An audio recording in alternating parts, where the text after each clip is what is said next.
Mise à feu dans 3, 2, 1.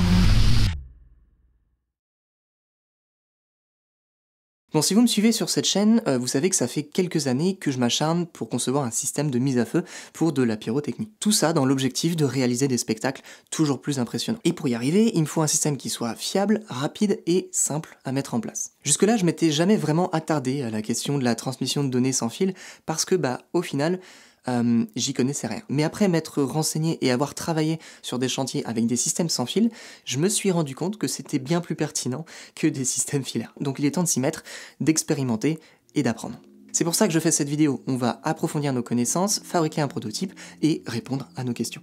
Et restez jusqu'à la fin, on va faire péter 2-3 trucs pour la science. Enfin, je crois.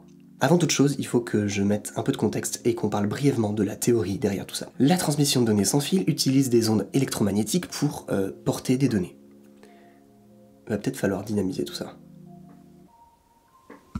On peut couvrir des distances courtes, de l'ordre de quelques mètres, comme pour le Bluetooth, jusqu'à des millions de kilomètres pour certains systèmes utilisés dans le spatial. En fait, tout va dépendre de la fréquence ou la longueur d'onde qui va être utilisée. Globalement, à quelle vitesse on va moduler notre signal. Et nous, ce qui nous intéresse, c'est les radiofréquences. Les radiofréquences s'étendent de 3 kHz à 300 GHz et sont donc utilisées pour transmettre de la donnée. C'est une plage qui est vraiment large et qui englobe énormément de systèmes différents. Maintenant, on va zoomer sur la bande UHF qui se situe entre 300 MHz et 3 GHz. Et ce, pour une bonne raison. C'est dans cette plage qu'on va retrouver les fréquences dites libres. Et oui, forcément, on fait pas ce qu'on veut, on peut pas émettre n'importe où et n'importe comment. Si tout le monde pouvait émettre comme il le souhaitait, ce serait très vite le bordel et on n'arriverait plus du tout à communiquer. Donc il existe quelques bandes de fréquences que l'on peut utiliser librement, qu'on soit particulier ou industriel d'ailleurs. On peut les utiliser librement, mais sous certaines conditions bien spécifiques. Gardez ça en tête, on y reviendra un peu plus tard. Vous les voyez sur le tableau qui s'affiche et globalement, c'est vrai que ça réduit le champ des possibles. Et pour synthétiser encore plus les choses et épurer notre choix, on va garder 3 solutions qui pourraient être viables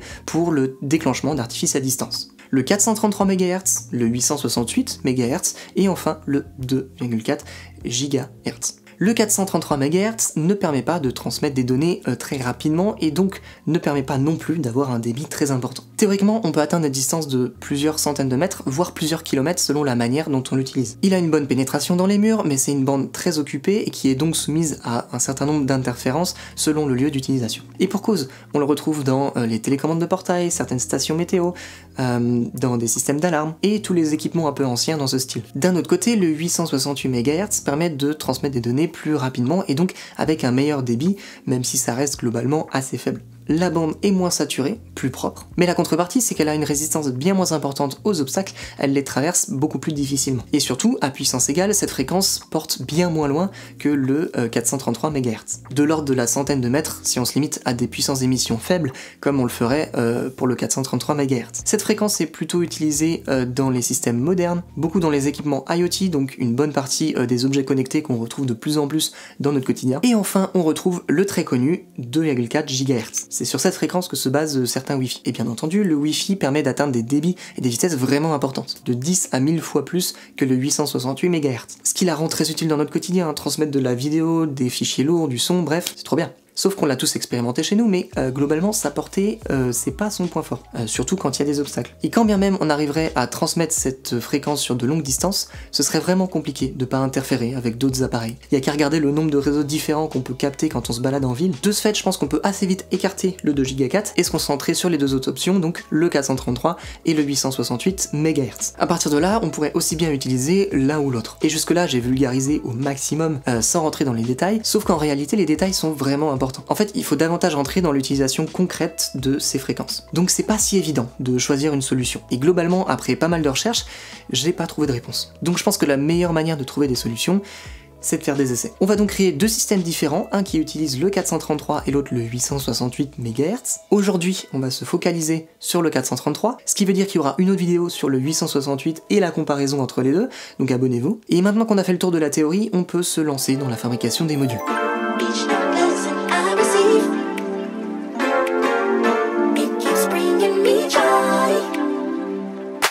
J'ai décidé d'aller au plus simple pour ces systèmes puisque c'est vraiment des prototypes pour faire des essais et rien de plus. Globalement, l'idée c'était d'avoir un écran LCD pour le retour d'informations, des boutons pour la navigation dans les menus et quelques LED pour visualiser les réceptions de données. Le tout étant géré par une petite STM32 Blue Pill largement suffisante pour le projet. Mais le composant principal, c'est évidemment le module de transmission de données. Là encore, j'ai cherché à utiliser un composant simple à utiliser, fiable et performant. Et j'ai finalement trouvé ce qu'il me fallait, le HC12. C'est vraiment super simple de le contrôler, une simple liaison UART suffit. On peut ajuster sa puissance qui se décompose en 8 paliers, de 0,8 mW à 100 mW, et il a 4 modes de fonctionnement distincts. Le FU1 pour une consommation basse et une portée moyenne avec une latence faible, le FU2 pour une consommation très faible mais une portée courte et une latence énorme, le FU3 pour une latence très faible et une portée vraiment bonne mais avec une consommation très importante, et enfin le FU4 pour une latence moyenne, une consommation moyenne mais une portée très longue de l'ordre de 1,8 km. Et mon système est alimenté par des batteries 18650 pour pas être embêté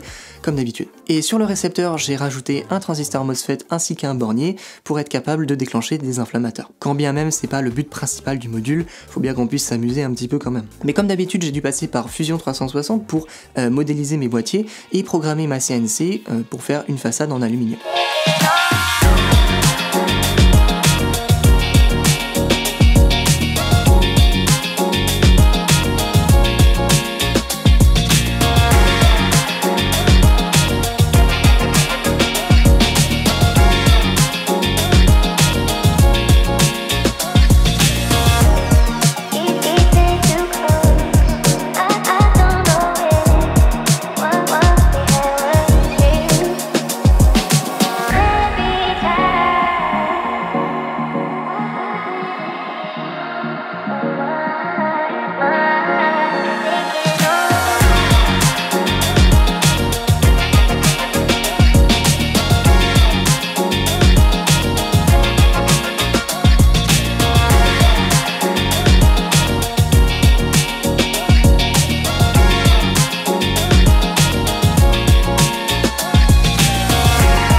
Et j'ai placé tous mes composants dans un châssis imprimé en 3D qui se loge parfaitement dans une petite boîte hermétique qui rajoute un style carrément beaucoup plus pro.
Je vous épargne la programmation, mais je vais néanmoins vous expliquer le principe de fonctionnement des modules. Donc globalement, je peux sélectionner n'importe quel mode et n'importe quelle puissance du module HC12 dont je vous parlais plus tôt. Ensuite, j'ai rajouté un mode de tir pour déclencher instantanément un artifice. Mais la fonction qui va davantage nous intéresser, c'est celle du test. En fait, j'ai un mode qui me permet de tester la qualité de la transmission de données. Dans le principe, j'envoie un message vers mon récepteur qui m'est renvoyé par ce même récepteur, et si le message reçu est le même que celui envoyé au départ, alors c'est que l'échange s'est bien déroulé. Cet essai, je le réalise 100 fois et j'en dresse un bilan à la fin.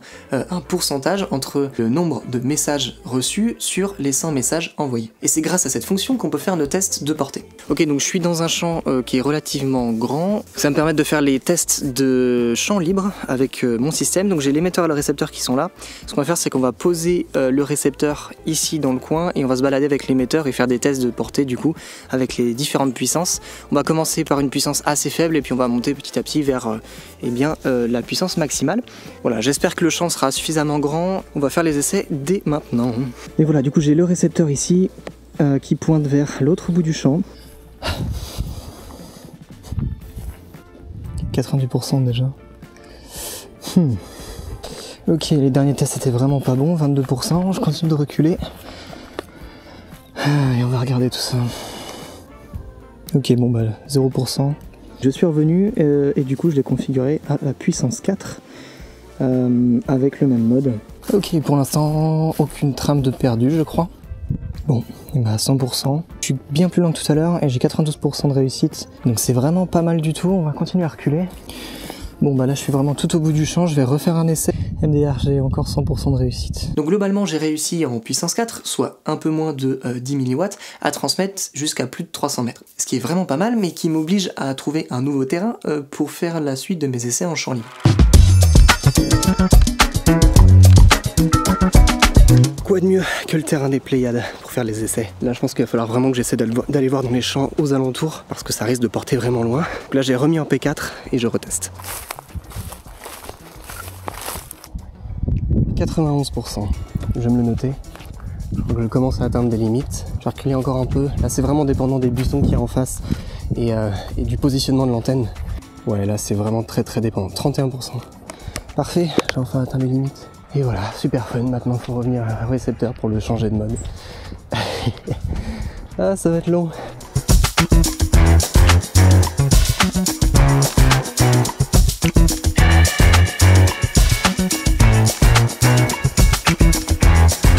Et donc je démarre le test en puissance maximale. Je pense que je vais pas être capable d'atteindre les limites, mais on va tester. J'ai une butte de terre entre mon récepteur et mon émetteur, mais je capte encore. Et si je fais un test, 100%. Je vais refaire un essai dans le coin du champ, et puis je vais m'arrêter là. Je pense que je pourrais pas faire beaucoup plus et beaucoup mieux. 97%. C'est énorme.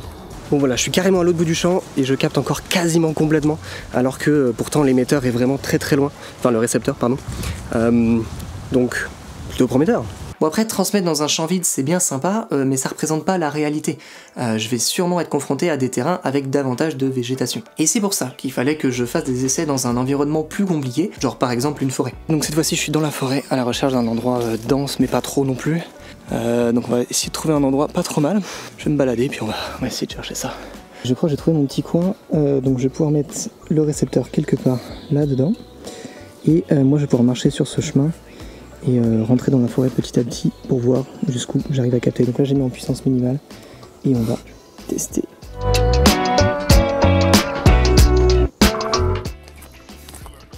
Je suis à une cinquantaine de mètres je dirais. 86%. Je suis un peu plus loin, 37%. Et c'est parti pour le test de la puissance 4. Je suis pas beaucoup plus loin que tout à l'heure, mais là c'est vraiment de plus en plus dense quoi. 89%. J'ai la puissance maximum sur les deux boîtiers. Ça me permet de tester jusqu'où on peut aller avec 100 mW d'émission. Là je vais arriver face à un problème, parce que le chemin redescend. Donc je vais avoir vraiment une butte de terre entre mon récepteur et mon émetteur. 24%. Bon, on va s'arrêter là. Pas mal. Bon, et ben on a des résultats plutôt bons, une portée suffisante, une fiabilité convenable, bref c'est parfait. Oui mais non. Vous vous rappelez de la réglementation? Ok, alors on va faire un retour très rapide dans la réglementation parce que c'est clairement hyper utile pour éviter les problèmes. En France, il existe l'ANFR, l'Agence nationale des fréquences. Il contrôle, surveille, gère les différentes licences et autorisations, et c'est elle qui attribue les différentes bandes de fréquences aux différents usages, et qui fait en sorte que tout le monde puisse cohabiter. On l'a dit, le 433 MHz est une fréquence dite libre, mais ça veut pas dire qu'on fait ce qu'on veut. Si on regarde les bonnes cases du tableau de répartition des fréquences de l'ANFR, le lien est en description si ça vous intéresse, alors on remarque des limitations. Pour les fréquences de 433,05 à 434,79 MHz, on est limité à 10 mW PAR. PAR pour puissance apparente rayonnée, c'est la puissance en sortie de l'antenne globalement. puisque certaines antennes ont un gain qui accroît la puissance de votre signal. Donc c'est bien une mesure de puissance qui prend en compte l'ensemble du système, l'émetteur, mais aussi l'antenne. Mais c'est pas tout, on remarque aussi qu'on est limité à un coefficient d'utilisation de 10%. Ce qui signifie que sur une seconde de temps, on ne peut émettre que pendant 100 millisecondes et être muet le reste du temps. Et il est là le problème, je peux pas utiliser mon système avec sa puissance maximale. Je suis obligé de le brider pour respecter la réglementation, puisque mon système peut émettre jusqu'à 100 mW, soit 10 fois plus que le maximum autorisé. Et je vous conseille de faire de même pour éviter les sanctions suivantes. Amende jusqu'à 450 € pour utilisation non conforme, jusqu'à 30 000 € et 6 mois de prison en cas de brouillage volontaire. Le matériel peut être saisi et confisqué évidemment. Si le système brouille des alarmes, du dispositif médical ou un réseau pro, on peut être tenu responsable des dommages que ça pourrait entraîner. Voilà. On a globalement toutes les données qu'il nous faut, ou presque. J'avoue que j'aimerais bien voir ce que ça donne dans un milieu perturbé, mais j'ai pas eu l'occasion de tester ça. Je sais pas trop comment m'y prendre, faut que je creuse la question. Bon, en tout cas, ce qui est sûr, c'est que je vous avais promis qu'on allait s'amuser un peu, et je vous ai pas menti.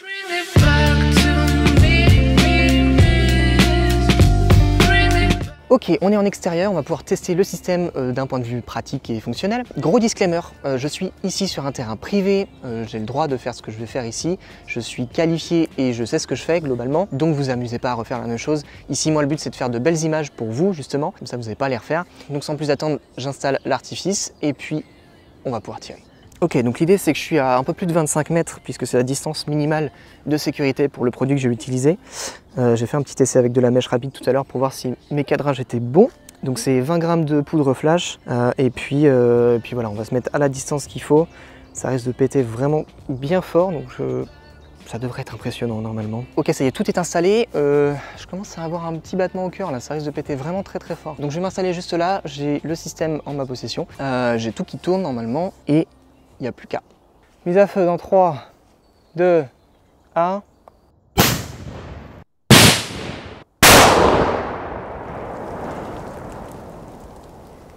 Waouh! Le souffle.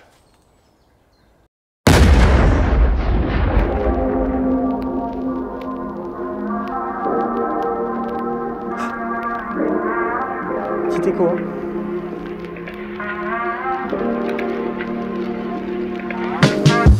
Waouh. On se croirait chez le grand JD. Évidemment que c'était pas suffisant de faire péter un truc en pleine journée. Bien sûr. Ok, j'ai armé mon système, les caméras tournent. J'ai le boîtier qui est communicant. Et j'ai plus qu'à appuyer sur le bouton pour tout faire péter. C'est parti.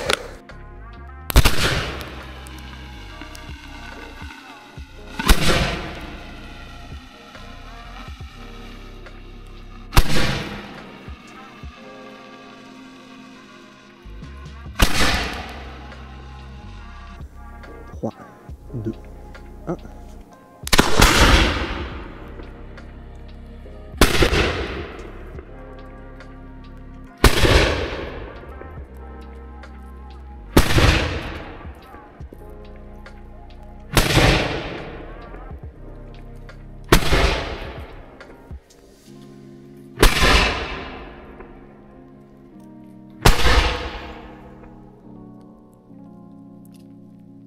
Bon, et bah on aura fait des choses dans cette vidéo. Perso, j'ai appris pas mal de choses, et j'espère que vous aussi.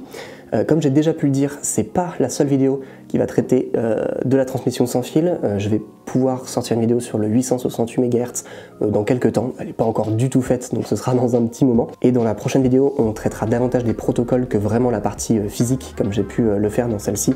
Bref, comme d'habitude, commentez, partagez, likez, et on se dit à dans 4 semaines pour une prochaine vidéo. Salut!